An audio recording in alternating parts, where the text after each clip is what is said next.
Welcome to Mentoring Moments. Mentoring Moments is a sub-series of the E-commerce Edge podcast. It is composed of clips taken from Jason's one-to-one and group mentorship sessions. Hello, everybody, and welcome to another episode of the E-commerce Edge podcast with me, Jason Greenwood, your host. It is my pleasure to welcome another Jason to the podcast, Mr. Jason Yeoman from DMF Group out of the UK. Welcome to the Thanks pod, for having me, Jace. I think we connected originally, didn't we, from the Jason thing, and it was just like, do you know what? All the best men I know are Jasons. I don't know that many, but now I know another. Exactly. I don't know how old you are. I'm 51, and I know that when I was growing up, it's interesting, the name Jason, it was in the 70s, and I'm a 74 baby. It seemed to be the name of the day back then, because always when I was going through primary school, middle school, everything else, I always had minimum of 3 other Jasons in my classes. Throughout my entire schooling years, I never knew my first name because everybody called me by my last name. It can be confusing anyway, but there's only 2 of us in this instance, so we don't have to worry about it. But if you want to call me Yeoman to make up for it, to feel better, then that's fine, by the way. Yeah. Oh, I love it. I'll just call you man, bro, dude, brother. We'll do it that way. But listen, we're not here to talk about names, but we are here to talk about technology. And as somebody who works in the tech space in a big way, before we get into DMF Group and what you do and how you do it and some of the other things that you're involved in, because you're not just involved in that, you got your fingers in lots of different pies. How did you come to be in the tech /digital /commerce space? How did that? Yeah, so there's kind of 2 reasons for it, and I've always been in like a technical role, in the sense that I say I've always been in a technical role. So I started my career out in Fujitsu doing what would be considered MSP style work, in terms of that's how I found my way into tech. But I've been around computers and technology probably from the age of about 5 years old. I've always been very involved in IT, or would be considered IT. But from there, I progressed quite quickly in Fujitsu. And at that point, I turned on and said, you know what, I'm a bit bored of working 60-hour weeks and getting paid the same wage. I said, I want to go see what this sales thing is. And then I ended up getting a sales role. So I scrapped my whole career, got a sales role. And then I think I was selling sand to construction companies at one point. I think that was the first thing that I did.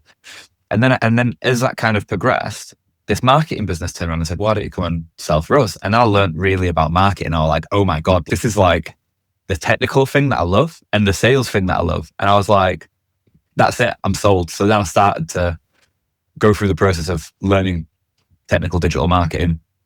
And I've never looked back since. Just progressed, BDMs, kind of heads of, then head of marketing, then sales and marketing, and then just progressed from there. But my business partner, who is the real genius of this relationship, is very much switched on when it comes to, he was spending a lot of time in something called genetic coding. So where genetic algorithm, it's got another name as well, but basically using coding algorithms and kind of machine learning to turn around and understand what was going to work best over a large data set. And then basically the strong survives through inheritance. It's got another name, and I can't remember what it is off the top of my head, but that was his background. And when we've had a conversation, it's like I was starting the business and he was starting the business, and it was just like, do you know what, let's just do this together because it works so well. And then the AI era has obviously come around. It just makes sense to incorporate all the tools that are available into the marketing and sales side of things. So yeah, hopefully that answers your question in a good way.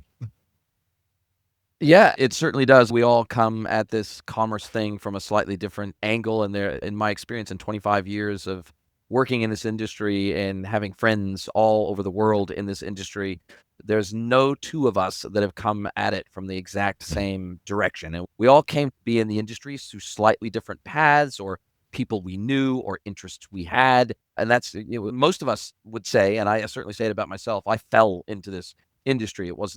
There was no grand plan when I first got into e-commerce. It was a friend of a friend owned an agency, and I got introduced. I was in the process of looking for work, and I was already interested in the internet. I just moved to New Zealand.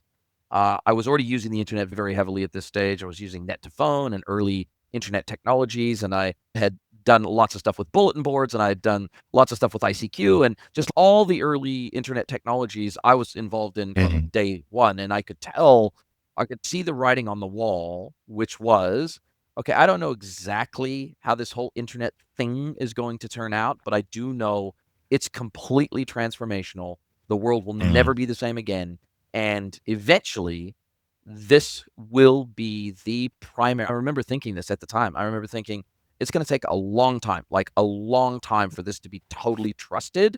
But once Yeah. it is, this is going to become the default way people do business with each other because of the lack of friction. And did you find yourself in a similar place where you went, oh, okay, maybe I don't know exactly how this is going to turn out, but it is so transformative.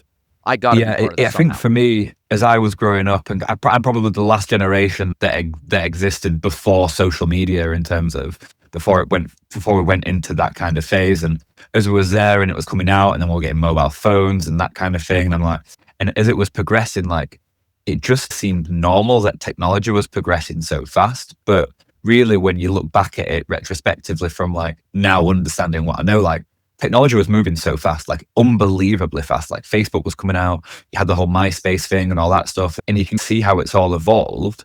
But ultimately, the way that it's all evolved is because of commerce and advertising. So without advertising and everything else fueling that beast, like it never would be what it is today. Yeah, I think that when I think about that, I think it's amazing, to be honest with you. It absolutely blows my mind. But it's really interesting that you turn around and said that about the internet, because right now I think we're going through a similar thing with AI, like in terms of what's happening to the world and how the world's kind of never going to be the same again after what's really been introduced to it. I think that the adoption rate compared to the original internet, I say the original internet, like we're on a new internet now, but is so fast because I think everyone's experienced that dot-com bubble already. Now this is the new thing. Everyone's just, yeah, I need to be doing this thing. Like, or should I say most people have, not everyone's there, from conversations I've had. Yeah, and I think there are other parallels too. Like you said, your generation, because you're a generation younger than me, based on what you've said.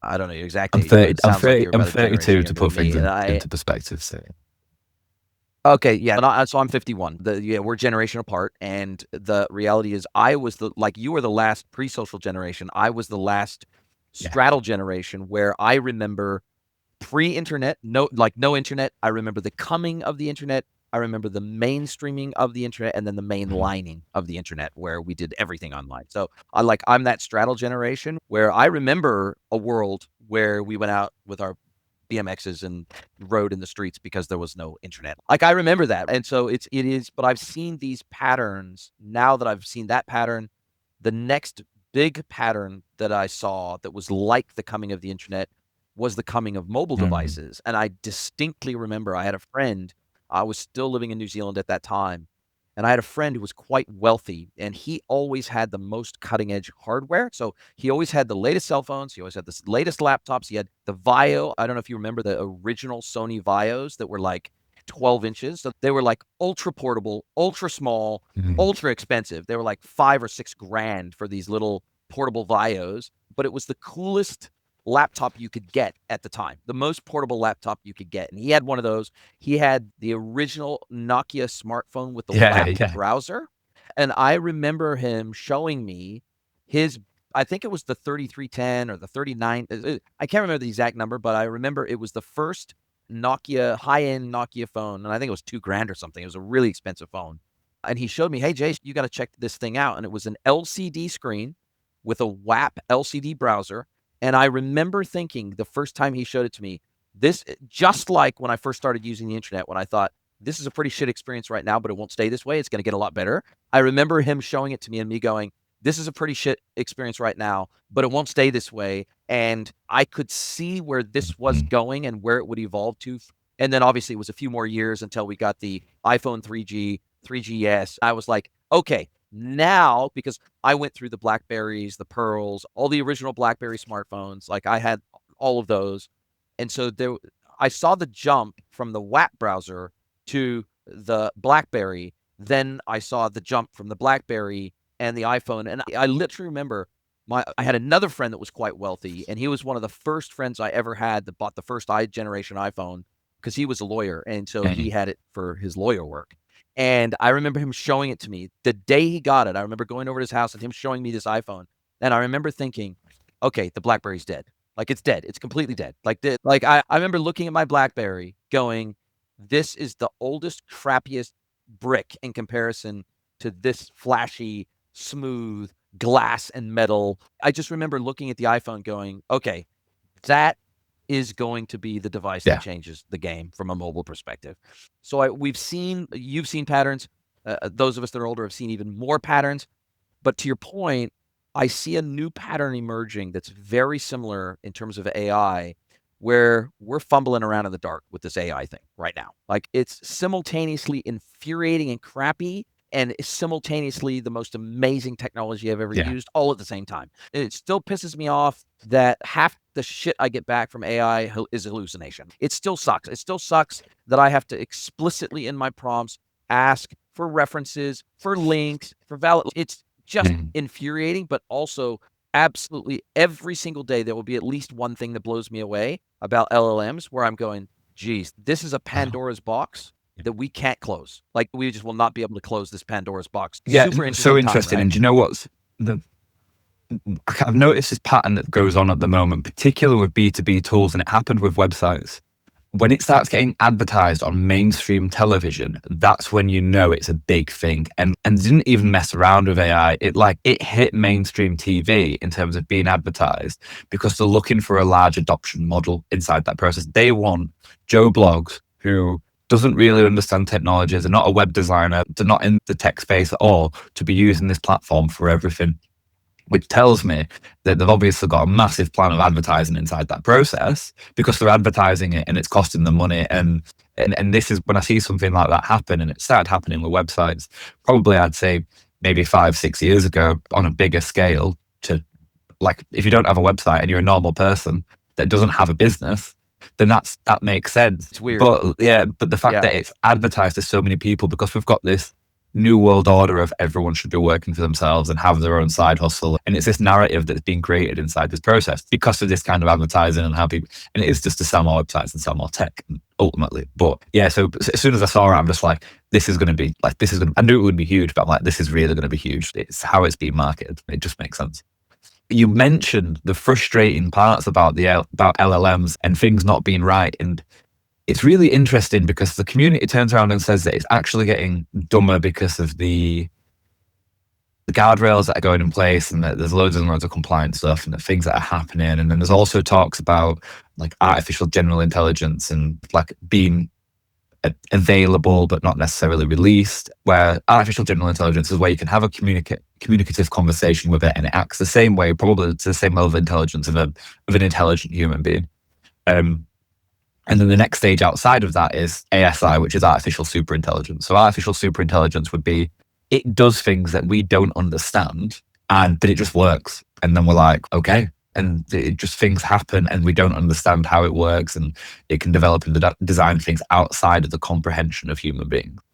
Will we ever let it get to that point? I don't know, because that's the nature of being human. We like to control things, don't we? And as someone who has built vector databases inside Lovable, because I'm building apps now for AI, and I'm building a vector database of all my content that's then queryable, and setting up all the vector parameters in the database, and setting up all the search parameters, setting up all that stuff now, for me, there's been a little bit of the lowering of the veil in terms of, this is not magic. This is a really smart and advanced autocomplete capability. It's all based on vector relationships between data. And now it makes sense to me why multimodal AI works, because we've turned every single piece of data and content into math that has a cosine tangent in relation to, we now have turned photos, and we've turned CSVs and PDFs and videos. We've all turned it into just standardized vector data, right?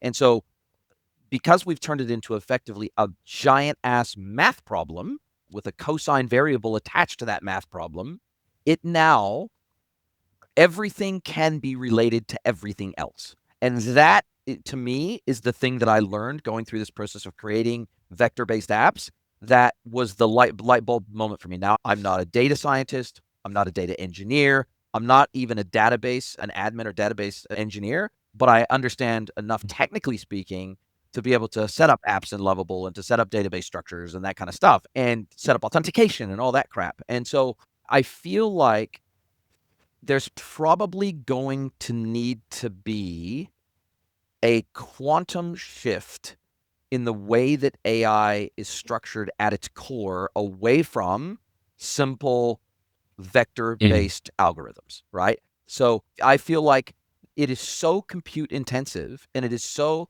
database intensive, and it is so token intensive that we're going to have to make, at some point, similar to how we made that leap from the WAP browser to the iPhone. Like, you can see the lineage, but it is so different that it was literally a paradigm shift to go from a Nokia 910 or whatever the hell it was to an iPhone, with all those iterative phones in between and the Blackberries and everything else. But if you put those phones side by side, they are like chalk and cheese, right? They're literally a paradigm shift in the iPhone. The iPhone was groundbreaking in the way that it did what it did. Even the interface and even the tactile feel of the entire interface changed.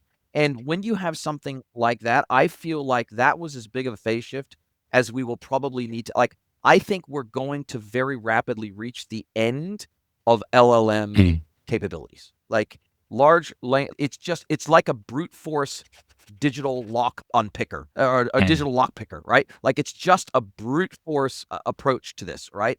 Bigger machines, bigger in memory, bigger context windows, bigger data sets, bigger everything. But we're going to need to move away from standard LLM vector-based algorithms, basically, to go to the next level of AI. That's, as someone who is very uneducated in this, and I am by no means an AI expert, but just based on what I'm reading, what I'm learning, and the things that I've played with, I feel like we're getting to a place of diminishing returns. That's my sense. I think that there's definitely another step for it, and this isn't the end by any means. You can totally tell. I think the thing is, and that people, like how you mentioned, it's an autocomplete, and all it's doing is recalling past data and putting past data together or references together to then create something which is considered new, right? But that's all the human brain really does when you think about it in the grand scheme of things, because everything we know is everything that we've learned.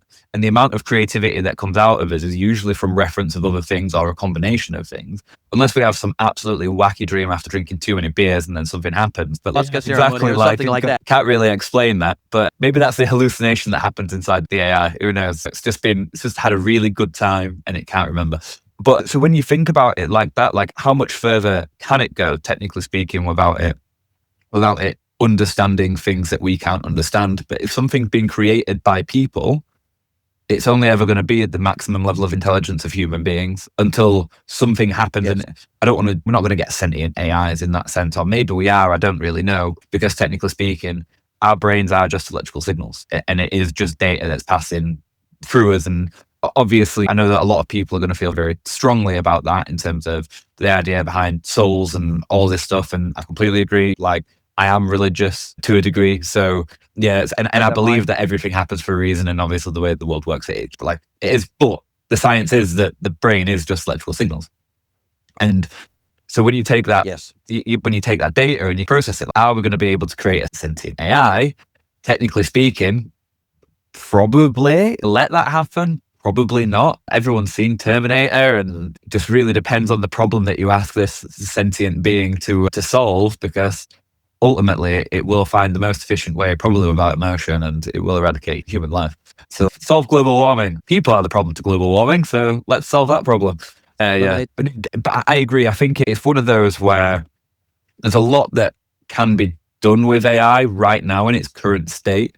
And this is where it's super interesting, right? So people sit there and they're like, oh yeah, I know AI because I put things into ChatGPT or Gemini or Claude or whatever it is that's going on. But that's like the tip of the iceberg. If you imagine that, like, Lovable is like probably the perfect, Lovable, not what it produces, but as an app is probably the perfect kind of example of something that really, you put something in and you get some really good output from it in terms of actual tangible things that can do things that are commercial, that work in the right way. It's implementing databases, but you can take that to the next level in terms of, with all the MCP stuff that's actually available inside things like mailboxes. Like, the other day I was playing around with Manus, which has just been bought by Meta, and they've got a natural, they've got an MCP into Gmail. I turned around and said, like just running some tests. I said, look from my mailbox, let me know how much money's in that in terms of available like deals that are outstanding, like people I need to chase. Came back to me with a list of things. And it's just like, that's something that people would be doing manually and going through. And that's just a standalone thing out of the box. Like, we took an e-commerce client, and this is probably really like interesting. So I won't mention the names because we're under an NDA, but they've got a very large database, and they've got a large available database of products, probably about 10,000, and they wanted to add another 15,000 products to their website. This was probably about 10 months ago that we had that we originally did this. And I turned around and said, we've been quoted by an agency to do the SEO on these products and get them added. And I think they'd been quoted something like £20,000, something daft like that. And 12 months to do it, to add it, to get it added to the website, to add it to the website, do all the write-ups, do all the research and get it added and everything. And to be honest, probably a long time ago, that's not necessarily a bad rate to go for that amount of work because of the hours that need to go in. But 12 months. Yeah. So we looked at this and we turned around and said, what can we do here? We went through the process, we had a little look, and we turned around and said, we can build something that will add all the products, that will research them, will take all of the information from the manufacturer, make sure that it's relevant inside the correct product schema. They'll put it into the website, upload it, and we can do it in a weekend. And they went, what? And they said, yeah, we can do it in a weekend. So commercially, you will be selling products 12 months before you originally could. Everything will be done. And it'll be done to you can test it, you can go through that process. We did it. I would say that it probably had 99% accuracy inside that process, but we took it to the next level because they was getting these products from manufacturers. We turned around and said, can you get some new image for the products? And they turned around and said, no, we can't get them. So we went and actually took the product references, searched them against the manufacturer's website, cropped the image out of the website, so scraped all of the product data off of it. And not only were they the first person to market with these products, they had the most relevant updated photos that the manufacturers weren't releasing. And this was done en masse. We're talking 15,000 products. And that was never doable before. But the funny thing is, it was half the price because it was fast. Yeah. So it was 12 months faster, half the price. So it completely changed the game. And that as a single it is adaptable to be used on like mass SEO. Is it going to be the most perfect SEO? Probably not. But when we start linking it into things like Ahrefs and SEMrush, and we start using their backend APIs to do the research, like it's going to be as good as people eventually and SEO experts inside that process, because it is just logical processes, which unfortunately, when an AI is trained on it properly, it is going to outperform a human every time. Like the same reason that you don't need to give it that long to learn how to play chess, but it's awesome. We have a scenario now where building apps that are designed specifically for these very narrow, but very complex, very stepped based tasks. We have SaaS platforms that are AI first, meaning that they wouldn't exist without AI. It wasn't like they existed and then we tried to bolt on AI as an afterthought. Like they literally wouldn't exist without AI. In fact, just a couple of months ago, I had the Rastro platform, the guys who run Rastro on the podcast, and it is a SaaS platform that does exactly what you just described, but it's a SaaS platform. And you can plug it into your commerce system, you can plug it into your data sources, you can point it at the internet, you can point it at supplier sites, and it just goes and it collects all the data, normalizes it, standardizes it, crops the images, brings it all in, and it's specifically for distributors like that, B2B distributors. That's what it's designed for. And so I think we are at a place where even for somebody like me, who's a really good solution architect, I'm a really good BA, but I'm a non-coder, right? I can do test API calls, and I can use Postman, and I can read API docs, and I can do all these amazing things, but I'm a non-coder. I couldn't code an app from scratch, for example. But with something like a Lovable, I can, and at least I can get to a 0.1 generation of an app to where, look, I can test it, I can get it out in the wild, I can get some design partners in there to try it out, give me some feedback. Probably get investment as well inside that process. Yeah, like proof of concept it's like that now. But this is the point. Like, you look at you can take something to someone, you could say, before it used to be, I've got this great idea and it'll do this and it'll do that and this is how it'll work. And now I've got this great idea, here's a link to it. like the world has changed. Yes. Yeah, Check it out. Go play with it. like completely, and that's why it's so powerful. Is there going to be a lot of junk that's out there that's like thingy? Like I feel like there's. I would love to see Lovable's database of things. I'd love to see Lovable's graveyard of like apps that just never made Yes. it, because that is one. It's probably more of a mass grave than a graveyard, because there's must be so much inside that. Oh, totally. I wonder why. I want to know why it no question. But the thing, I totally agree with you, and it's probably 90% of apps that get built in Lovable never see the light of day. But even for those, the reality is the cost. So let's say it's an average of $500 an app, something like that.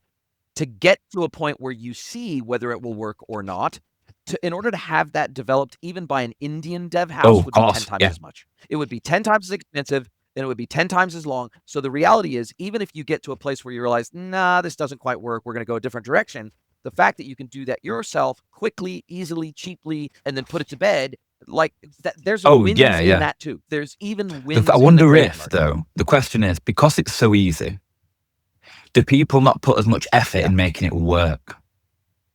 Because if you're already, because if you're 50 grand deep in development, like you look at it and you turn around and go, I better make this work, or I'm probably going to get divorced because my house is on it. And this is like, I'm going to have to go and I'm going to have to really think. Whereas you turn around and say, do you know what? It cost me 20 quid from my monthly subscription and I've used all my tokens. I'm just going to go on to the next thing.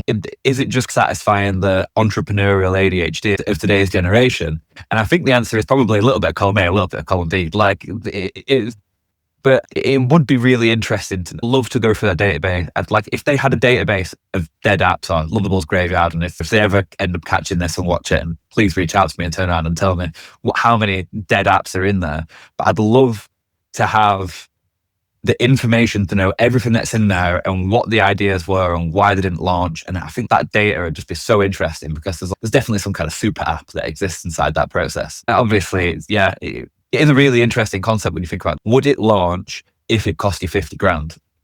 Or would it have even never made it to the light of day? And it is, it's an interesting concept. Sorry. I think there's two other upsides that I've thought of through this process, even for the apps that don't end up launching or whatever. So I think platforms like Lovable, what they do is they make it real. There's two massive upsides that I think a lot of people have overlooked. One is, it used to be that people would come, because I've run and built agencies before, like web dev agencies, where we're building e-commerce websites, and geez, customers would wonder, why is this a 9-month project? And why does it take so long? And why is it so expensive? And why is this project $500,000? And why does it take so long to integrate with our 5 back office systems? And why is this so damn hard? The great thing is, these same people that are asking, why is this so damn hard and expensive? The moment they start playing with Lovable, instantly realize why it's so damn hard and expensive. Because they go, okay, this takes longer than I imagined. Even with a vibe coding platform, it's still taking a long time. It's still, I burned $1,000 worth of tokens. It's taken me 60 days to get to a point where it's even a POC that I can show someone and interact with. I think it's reset expectations for developers and development houses, and what separates the truly great developers from the very average developers. I think it's enlightening people to that process and how hard developing a good product is. I think it's, from an educational perspective, I think it's amazing. And two, I think getting to a place where, instead, like you said, if I'm going to go to my web development agency, I'm going to say, could you build this thing? It's easier for them to capture requirements when they can see even a quasi-working version of that. Like, even just to see it, like, it goes back to that saying, show, don't tell. It's way, way easier to show than to tell. So I think that is going to get even web development houses, going to get them further down the track faster with their clients. If they can have something to show them and go, this is what I want, but I want it to act like this, and I want this to be changed. And, oh, cool, we can run with that. Now we can develop from this. And at least we've got some React components there that maybe we can build off of. And we've got some kind of a baseline to start from, instead of starting from something that's purely in your imagination in a wireframe or maybe a Figma design. Like, seeing how you want that to actually function in the real world, I think there's tremendous value. And you're totally right. And I think that later down the line, and again, it's this first iteration of AI, but it's not really the first iteration when you think about the timeline, but we'll call it that just for nice, clean phrasing. But if you think about this kind of first iteration of Lovable, let's call it, I think that this will eventually be a completely hands-off platform where it's launching things to a certain point, because their scope, when you look at what they're doing as a business, is, now you can host a cloud with us, now you can do this. And it's that LTV in terms of, do you know what? Tokens are tokens. We're going to make a little bit of money on it, but really we're going to make loads of money on the hosting side of things. And that's ultimately where it's going to come from. So it's going to be infrastructure. Yep. They'll probably end up turning around. They've obviously partnered with Shopify at the moment in terms of building things into that to then do Shopify websites. Shopify are the world's biggest, the world's biggest e-commerce platform. They might actually be now. They might have taken over everyone else. Yeah, it was always the tie between them and WooCommerce. So ultimately, like, what are Shopify? Are they a website provider? No, they're a payments platform. It's all about taking payments. All the money. 70% of their revenue is payments. So they're a payment provider, but they're disguised as a web company. But that's why the website stuff's so easy. And they're like, let's make it as easy as possible, because the more money that they put through those websites, the more money that they make. I think Lovable is going to be the same. It's going to be down to the hosting side of things and just get as sticky as possible for individual clients and just go with a volume game. Just like, I wouldn't be surprised if they turn around and started breaking even or losing money on the actual generations eventually, with more people that come up. With more people that come up. But it's interesting because someone asked us to build an LLM for them, which is not going to get into it. It's very expensive, put it that way. And that's just on compute and stuff like that. Like, it's insane. Never mind the time and expertise cost. But even a company that has an ARR of 100 million or whatever it is that they're at now, probably more, like Lovable, haven't built their own LLM. They're using all the ones that exist. Yes. It does. Yeah. Which I still find really interesting. Are they ever going to build their own so that the costs in terms of being able to then negate the hosting costs, but at the rate that they buy tokens, they must have agreements with some of these big parties to turn around and say, we want a better rate than Jason, who's running some APIs from his bedroom. Like, surely they will do from a commercial point of view. It just makes sense. And as a provider, you turn on and say, well, and I don't think they want to get into the maintenance game of an LLM. And I don't think they want to be a frontier. I don't think they want to try to build a frontier model, because they don't actually need a frontier model.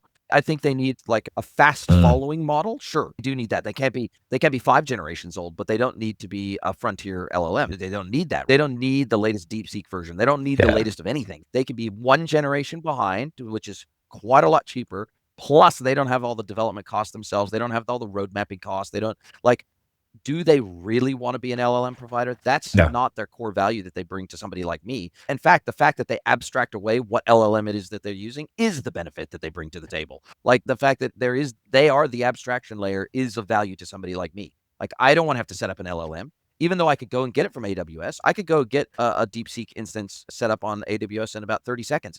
I don't want to have to configure that. I don't want to have to build a database backend. Like, I don't want to have to do that stuff manually, and I don't want to have to connect it up in a custom way. Like, the fact that I think of Lovable primarily as a plumbing provider. Like, they are providing the plumbing that ties all this stuff together with Supabase, and then I've tapped into Supadata, and I've tapped into some of these third-party API service providers for transcript pull down and all sorts of other functions. But the fact that I can put in to Supabase secrets via the UI of Lovable and just paste the token in there instead of, I could go into the backend admin of Supabase and I could do that manually.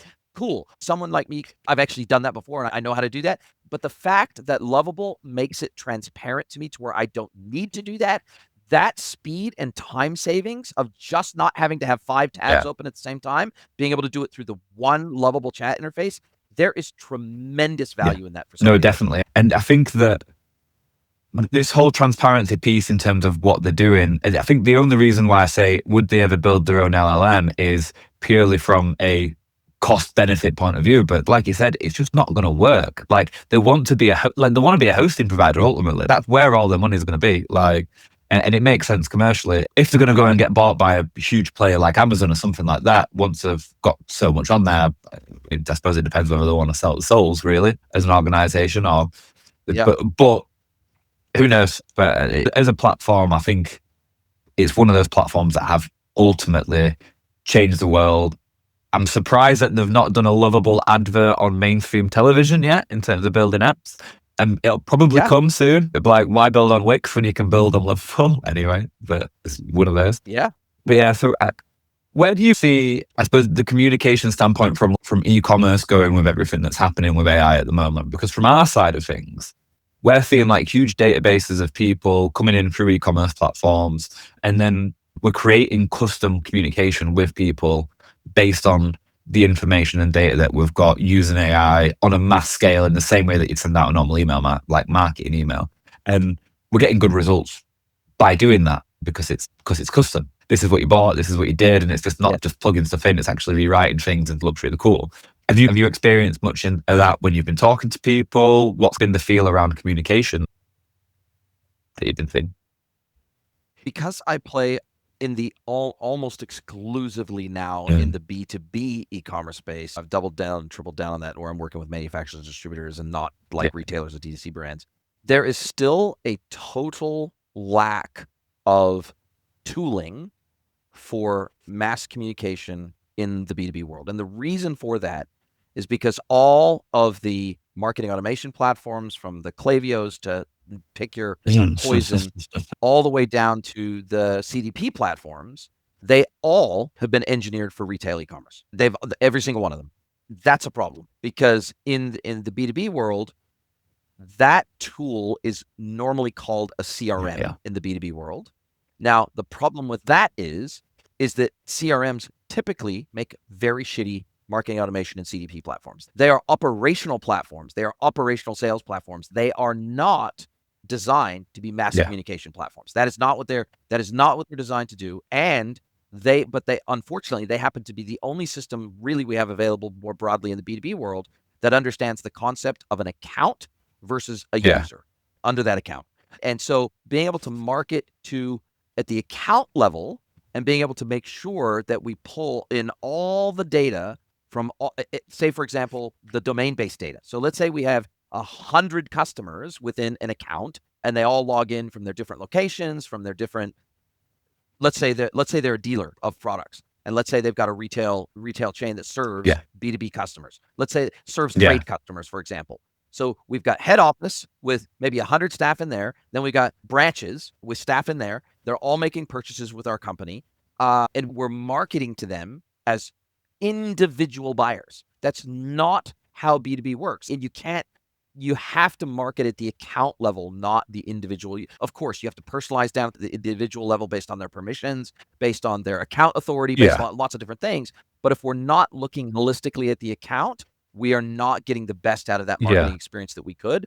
And no platform out there does that great now. That's the thing inside that model, in terms of the way that you're describing it, is you've got different problems in terms of every organization's kind of going to work differently. Is everything processed through head office in terms of purchasing power? Do they have individual purchasing power? What kind of business model do they follow in terms of being able to manage their purchase orders? Is it a purchase order system? Is it not? Does everyone have their own cost codes? What does that look like? And I think that and I agree, I think a lot of CRMs that exist probably do miss out on the fact that they don't really have that level of understanding, or maybe it's just that they're not targeting businesses that work in that way, or businesses that work with businesses that work in that way. Yeah, because you don't want to turn around and start sending general manager of a store in Wisconsin for communication center and say, buy more of our skincare products because you're going to run out, and we can see that you've used loads of them, because they're just going to turn around and say, well, that's nothing to do with me, that's a head office thing. But is that something that's available and could be done on a mass scale with the right kind of databases and kind of inventory management in the back end? 100%. I suppose this is the issue. A CRM wouldn't really do inventory management for a manufacturer in the way that it needs to. Right. So you've got ERP connection with CRM connection, which is missing. So there's something that needs to go in there, and then that then markets out through that process. Yeah, interesting. There's a cool app there somewhere, but yeah. I know there's a few people trying to work on this, but it is such a big, challenging, hairy problem in each B2B. And even there's big differences between a manufacturer and a distributor, the way that they behave, the way that they work, the way that they interact with their customers. So there's no easy solve for that right now, and it's mostly the major CRM players are trying to attack this. Yeah. Even HubSpot and a few others are really trying to attack this. And even Klaviyo's trying to they're trying to say that they've got the CRM for e-commerce, which it's not a CRM, but and it's not even a CDP, but they try to pitch it as a CRM and a CDP all rolled into one with marketing automation on the backside of it. It's not, and it's not ready for B2B, but I think of it like search, merch, and personalization used to be three distinct technologies. And they used to be three distinct practices within a business, actually. And so you'd go and you'd implement Nosto for personalization. You'd go implement Algolia for enterprise search. You'd go implement Fredhopper for maybe your dynamic cataloging and menuing system, for example. And never the twain or never the thrice shall meet, right? But then all of a sudden, every one of those technologies realized, hey, hang on a second. It would be super helpful if I knew, as a search provider, for example, it would be super helpful if I knew, okay, which categories did they visit? Which PDPs did they visit? How long did they dwell? What did they add to their cart? What did they abandon? What did they add to a shopping comparison list? Having access to all of the behavioral data instead of just the search interaction data is super valuable from a personalization perspective, and vice versa. Which is why Nosto bought an enterprise search platform to augment their personalization and product recommendation engine, because they're like, actually, it would be super valuable if we had all of this search data feeding into our product rec algorithm. Like, it just makes sense that we want to cross-inform that data set. And we don't want, back in the day, I remember 15 years ago when we used to have to custom integrate our search, merch, and personalization engines. We used to have to custom integrate those with an iPaaS system just so they could share data with each other. Now, that was a friggin' nightmare. So now search, merch, and personalization is usually inside a single platform, which makes these implementations just way easier and way smarter. And I think that's probably what's going to happen from a B2B, like CRM, CDP, marketing automation. Like, I see there will be a convergence of these technologies at some point, because what we have today is really difficult to get right.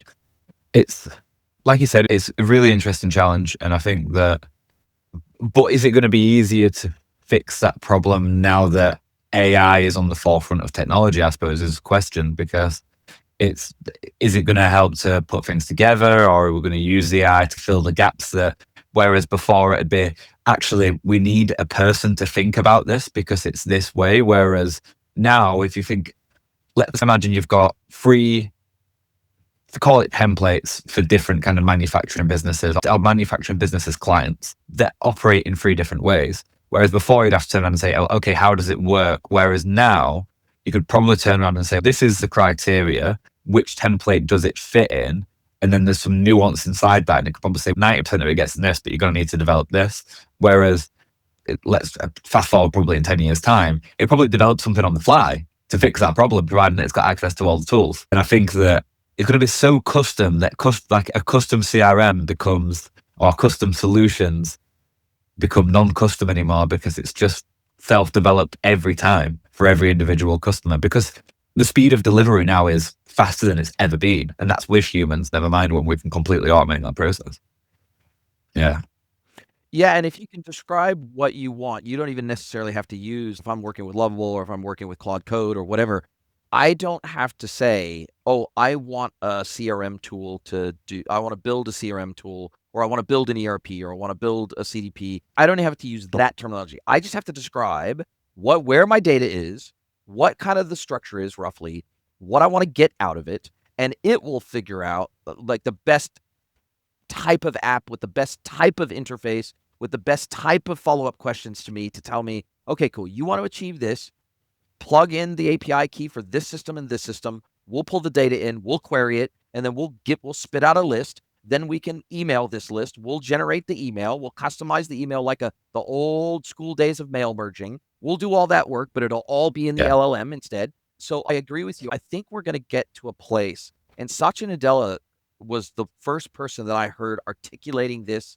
Not everybody likes Microsoft, and I have major issues with them, but it was very interesting. It was about 6 months ago. I heard him on a podcast, and he said, we envision a future where you won't know whether underneath the Copilot or whatever interface we give you from an AI perspective, you won't know whether underneath that we're using Excel, Word, PowerPoint. Like, you won't know what Microsoft apps are underlying that experience that we're giving you, and you won't care.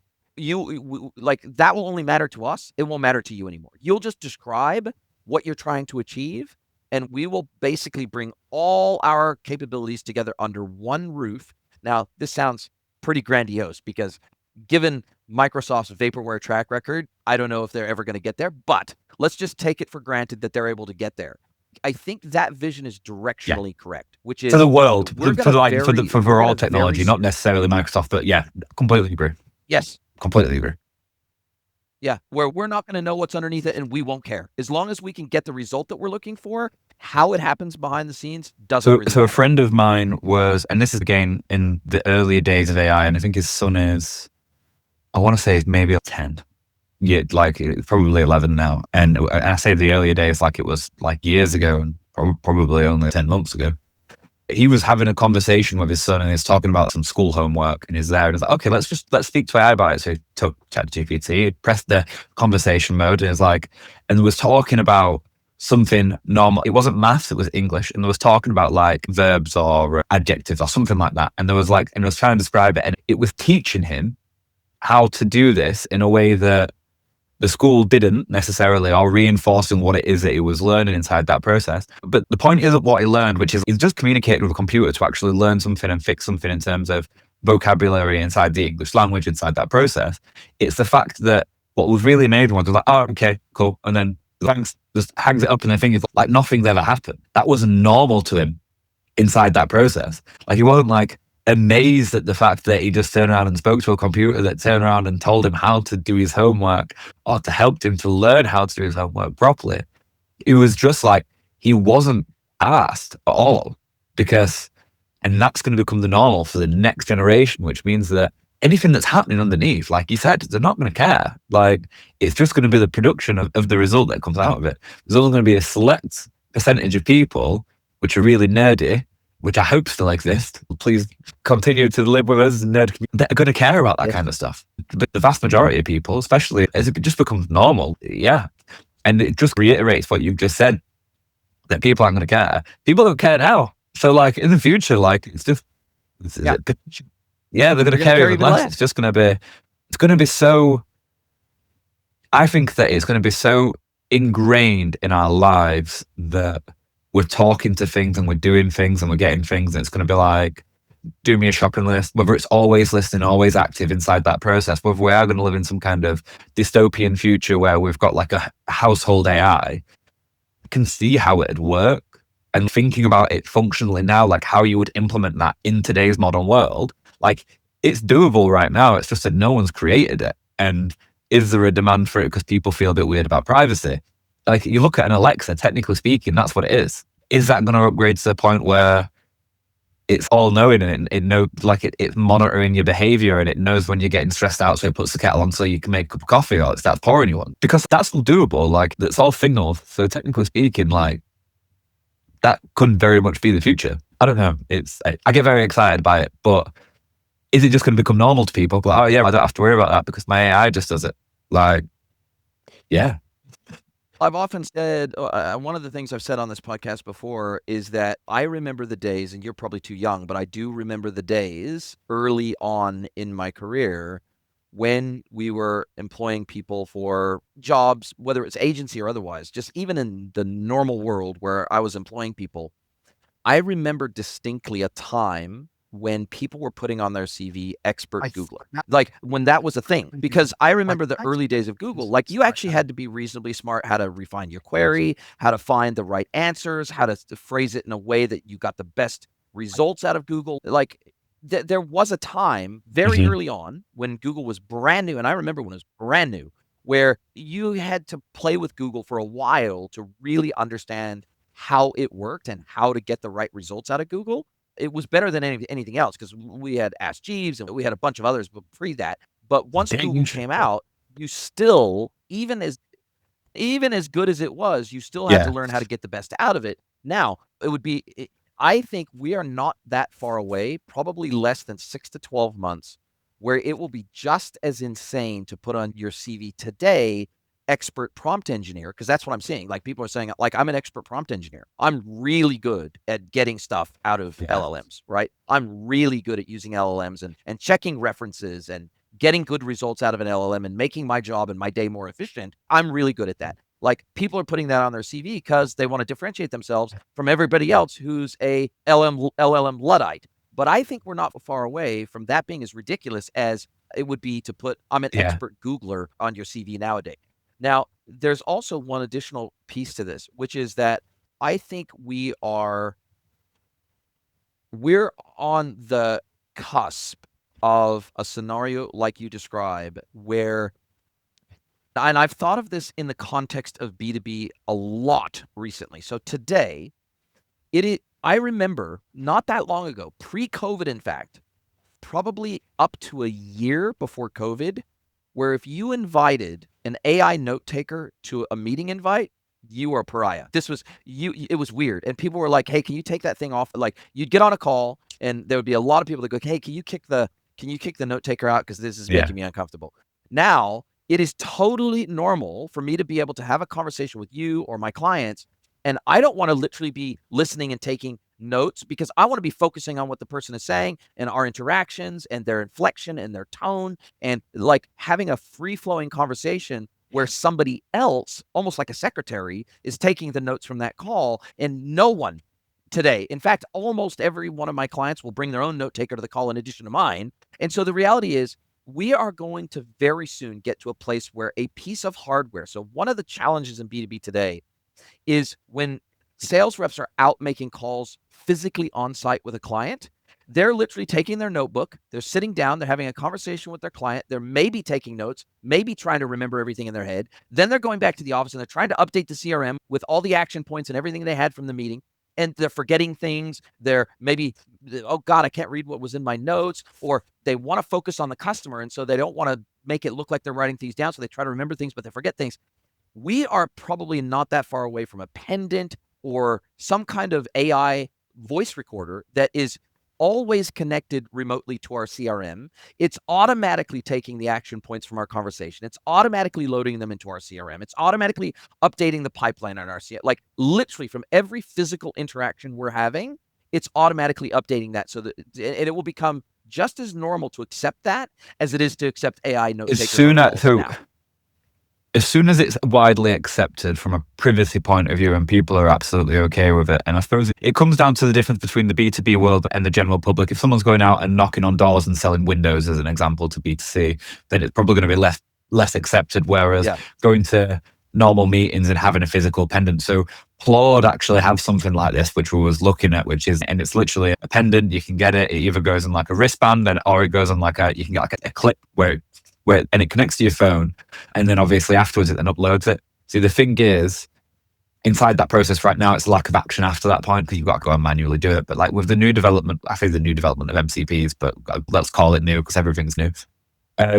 It's very much doable to turn around and say, okay, you said that you was going to meet with them next Thursday at Starbucks around the corner from where you are. So I'll go and I'll look and Starbucks is there. And then I'll put the meeting into the calendar and then I'll set it for 10 o'clock next Thursday. And then I'll send the invite straight out.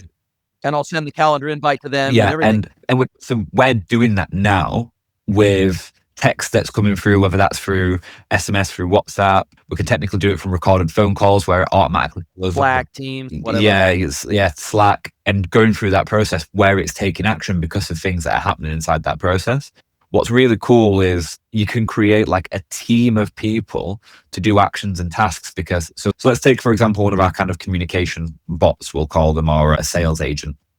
So you got a sales agent, and the sales agent will be communicating with someone, and it'll be, let's say it's e-commerce, and they've gone and taken an order with us, and they sell trees. I don't know, right? That's why it's come up. It's someone that I've had a conversation with recently. And they sell trees to people, and they turn around and go, hey, and so send a message out on WhatsApp saying, hey, you've had your tree for a couple of months now. How do you find it? How's it getting on? Is it okay? Like it's a lemon tree, and it's fine. Some of the leaves actually fell off. Is that normal? And it's communicating with them, providing customer service. And at that point, it's like, hey, I don't know if you've thought about gifting or something like that, but we do a really good gift range. So then it goes on cross-sells and upsells inside that process. But it's answered questions. It's made them feel important. It's asked for reviews. But inside that process, you've got customer service agent, so a specialist in customer service, a specialist in sales, a specialist in trees, a specialist in communication. Then you've got your appointment setter and calendar kind of thing, or whatever it is that's going on. You've got your database expert, all tied up inside a communication expert, which is speaking to them in terms of whatever kind of language you want to use inside brand. And then overarching all of that, you've got a continual service improvement agent, which is actually watching the whole process to see where it can actually make changes and adjustments to make it better. And then all the database and everything that's going on. So you've got multiple experts inside this environment, all self-regulating to get better inside that process without people ever having to touch it, and increasing sales and going through that process.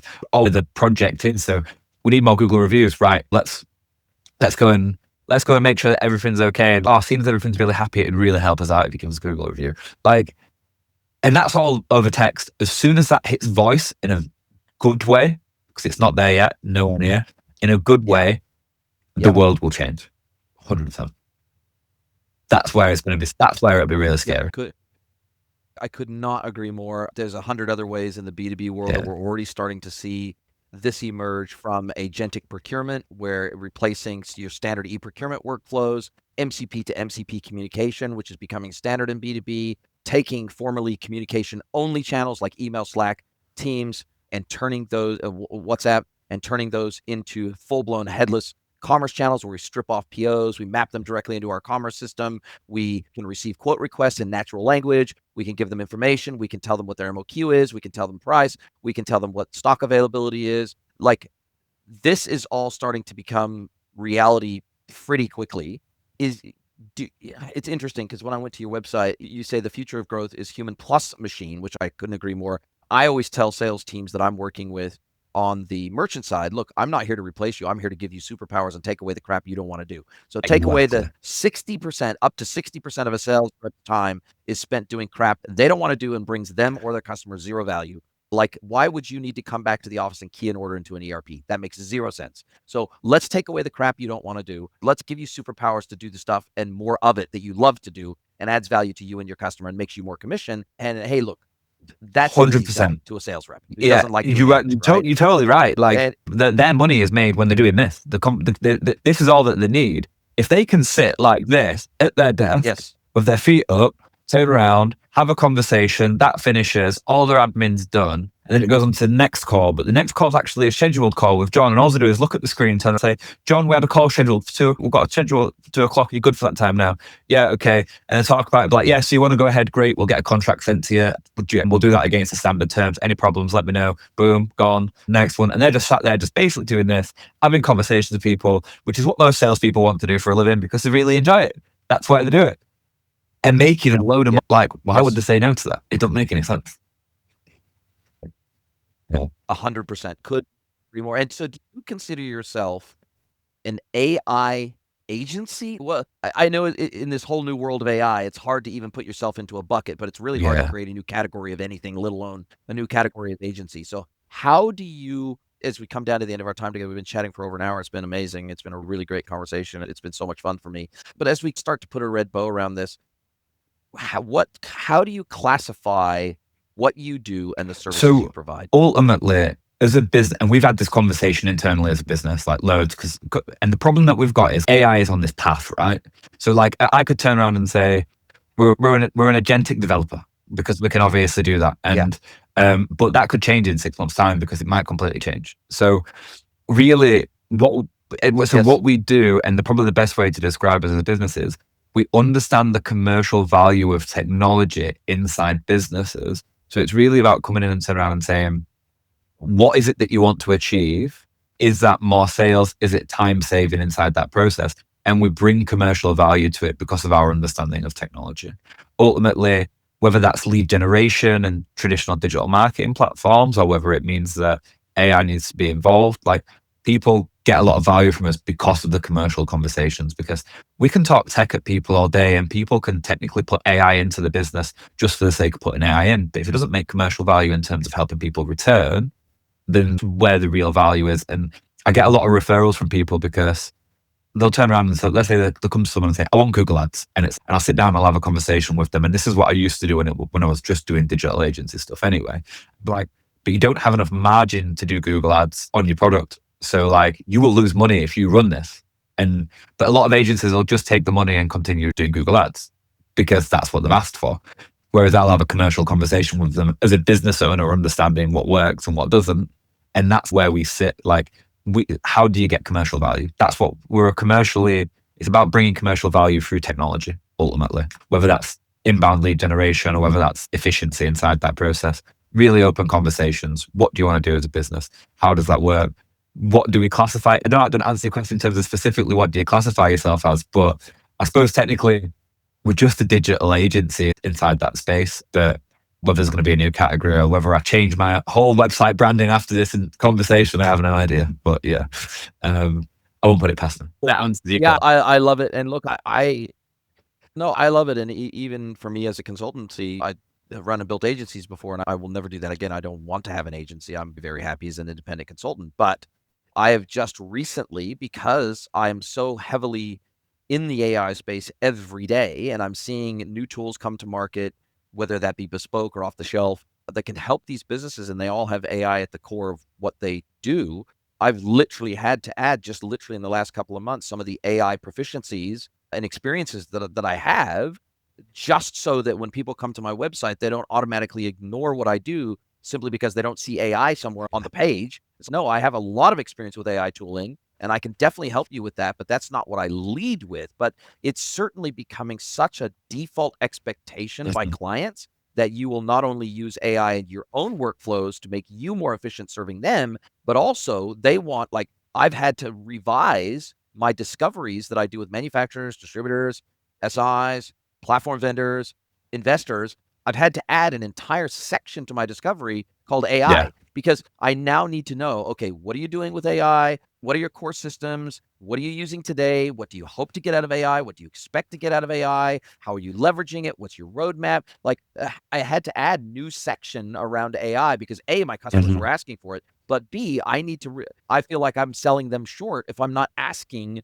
those kind of probing questions as part of my normal discovery process to figure out ways in which we can at least get AI into the conversation. Much 5-10 years ago, just getting e-commerce into the conversation was hard. Now I feel like we've got to help forcibly inject AI into the conversation, so at least it's top of mind. Yeah, no, you're right though, because I need to think about it, and the words AI and going through that process and being like, have you thought about how you utilize it inside your business? It is really important, especially from a manufacturing and those kind of areas, because there's a lot of repetitive things that happen inside that process. And really, even it could have just been automation. That's probably what it would have been, you know, 6-12 months ago in terms of part of the conversation inside that discovery process.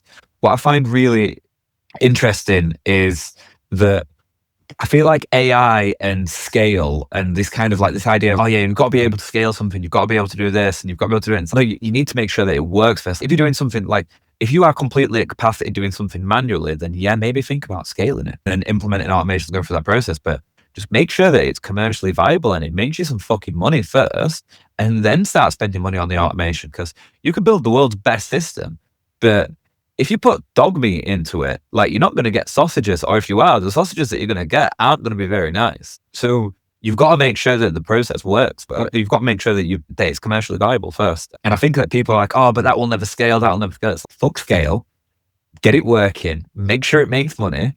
And then at that point, let's have a conversation because it makes sense. And it's like, people are like, oh, but I thought you were an AI agency. It's like, yeah, but I'm also pragmatic in my approach to turn around and understand exactly what your business needs. Don't put AI into it for the sake of putting AI into it. And this is, we want to put AI into his business. Oh, but your manufacturing process is broken. Like, you're not putting out enough units anyway to supply your demand. You need more staff because Do we need to lump more demand onto a broken system? Makes no sense. Yeah, that's. I love it. I love it. Listen, I was going to say the same. I wanted to ask you. I wanted to ask you if you could change one thing about the AI space, if you could sprinkle fairy dust on it, and you could change one thing, or maybe one thing about the e-commerce industry, that the spaces we work in, what would it be? Good question. If I could change one thing, it would probably be the lack of faux experts and misinformation that's out there, because and just bad work in agencies. If I could fix one thing, it'd be that none of that ever happened, because the amount of times I've got to have a conversation with someone and I'm already on the back foot because they've been burnt by someone else, or someone on LinkedIn's been saying something and this is how it should be, and AI can do everything now, and why aren't we using it? And all this misinformation and everything that exists. And this is the internet, unfortunately, like it's never going to be fixed. But if I could fix one thing, it'd probably be that, because I feel like there's the world that we live in, like everyone feels like they're an expert. Everyone thinks that they know everything. And I put my hands up and turn around and say, there's a lot that I don't know inside this process. Yes, I've got the tools and capability to go and learn. But if it comes down to a process or something and I don't know it, I'll say I don't know instead of bullshitting my way through. And I think that's a big problem with the e-commerce and AI industry spaces, that there's a lot of bullshit. And if I could get rid of one thing, it'd probably be that. Yeah.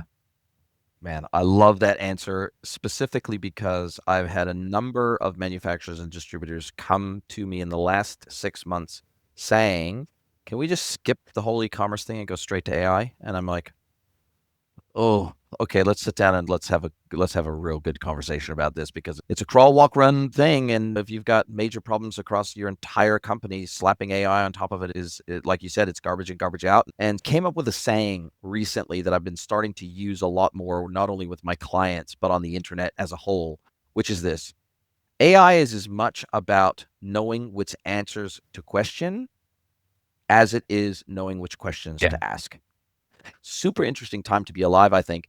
I'll drop a link to your LinkedIn profile and your website in the show notes. But other than that, how do you like people to get hold of you? On the website, if you go into the contact us page, they can book some time in whether they want to have a conversation. I'll always happily have conversations around AI and tech, and I'm a bit of an advice first kind of guy. Usually the way that I say things is, look, you can go away and you can do this and this, so you can get your existing agencies to do it, or you can do that.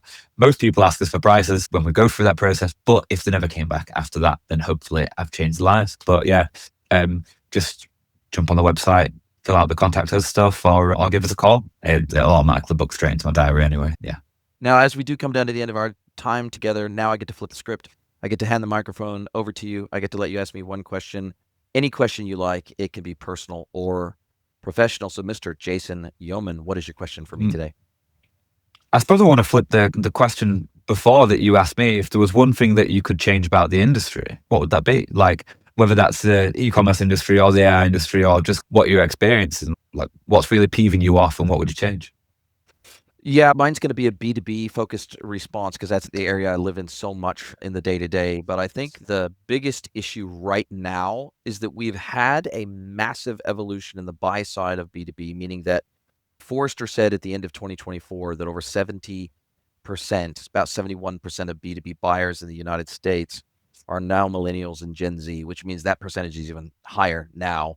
But yet on the sell side, the sellers are older than they've ever been, in the sense that you have a lot of B2B specialists that are 30, been in the industry for 30, 40, 50, 60 years in some instances.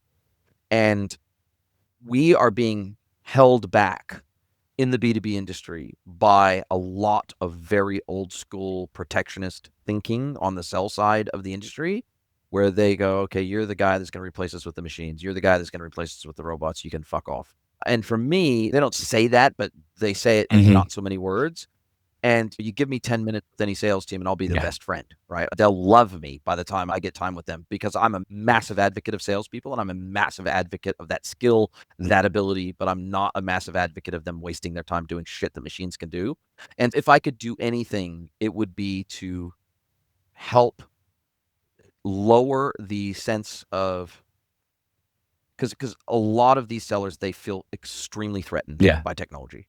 And so if I could just wholesale sprinkle fairy dust and say, actually, I haven't heard of anybody, either in my space as a consultant or as an agency or whatever, I haven't heard anybody say, literally no one say, oh, we want to replace these sales reps with machines. That's not what they're trying to do. They are trying to simply say, look, there is a ton of stuff that you do today that we're paying you very good money for, that really a machine should be doing, so that you can be out there and you can be doing the boozy lunches on a Friday. You can be going to the ball games on a Saturday. You can be doing the relationship building stuff that we pay you to do. You can be knocking on more doors. You can be securing more accounts. You can be landing and expanding with existing accounts. But if you're coming back to the office and you're keying 5 orders into the ERP at the end of your day for the last 2 hours of your day, that is a waste of time. So it is that sense of feeling threatened that I would like to just wholesale remove the industry, because a lot It's of human do plus feel machine, threatened. right? That's the idea behind it. Like and that's why we built the business. That's why we named the business in that way, because everyone is, we're going to be replaced by machines. But you're totally right. And like, for anyone that does listen to this, it's inside the sales space. Just think about the stuff that you're doing that isn't deal generating activity. Like, you wouldn't do it. You wouldn't turn around and waste time doing something if you didn't have to do it. That's not going to make you more money. You're in sales to control your own fate, to make more money. And that's what everyone wants, including your bosses and people inside that process. And us, because that's, go get paid, get more commission. 100%. Like, completely agree. Jason, been a pleasure. From one Jason to another. Can't wait Right. to speak to you, Cheers, Jason. buddy. Thank Take you so care. much for your time. If you'd like to get mentored by Jason for free, head over to greenwoodconsulting.net, scroll to the bottom of the page, and click Get Mentored by Jason.